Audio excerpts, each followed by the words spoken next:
All right, so earlier this week, Treasury Secretary Janet Yellen convened a working group to discuss the possible risk of stablecoins, urging regulators to come up with a framework sooner rather than later. Now, this comes just a week after Fed Chair Jerome Powell finally made a statement about a possible U.S. digital coin, also insisting that regulators be put into place, or regulations be put into place before a coin is widely adopted. So joining us now to discuss this is Cheddar reporter Alex Vuocolo. Alex, thank you so much for being here. Can you just break down why the sudden urgency from top U.S. officials?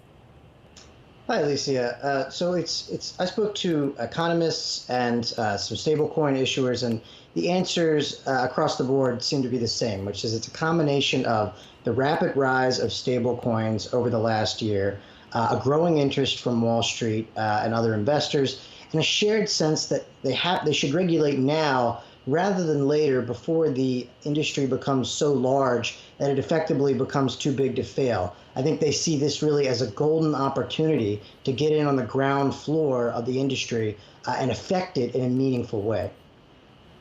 I wonder, how is the industry responding so far to this new pressure from regulators? So I spoke to Circle, which operates a USD coin, and they said they actually welcomed the new regulations, generally speaking.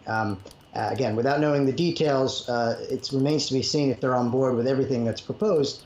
At the same time, they definitely drove home the idea that the company was already taking steps to provide transparency to customers. One way that they're doing that, for example, is by regularly providing breakdowns of what's in their dollar reserves. This is really crucial for stablecoins because many of them guarantee that all of the coins that they're issuing are backed one-to-one by US dollars. Not all issuers do this, however.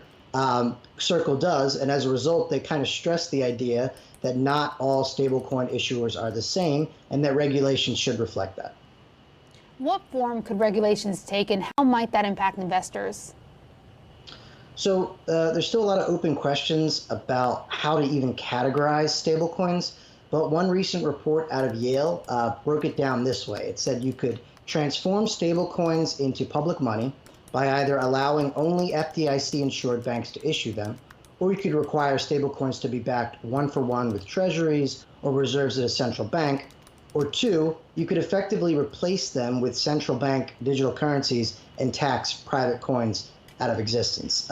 As you can probably tell, those are two radically different approaches, one being kind of bringing stable coins into the folds, bringing them within the regulatory perimeter, and one seeking effectively to put them out of business.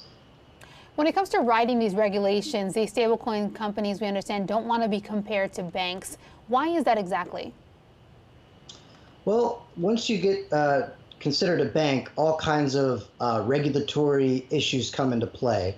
Right now, in speaking to Circle, for example, they really stressed that they were an intermediary, and that's what they would continue to be. I mean, they saw themselves as a payment service like Visa or MasterCard.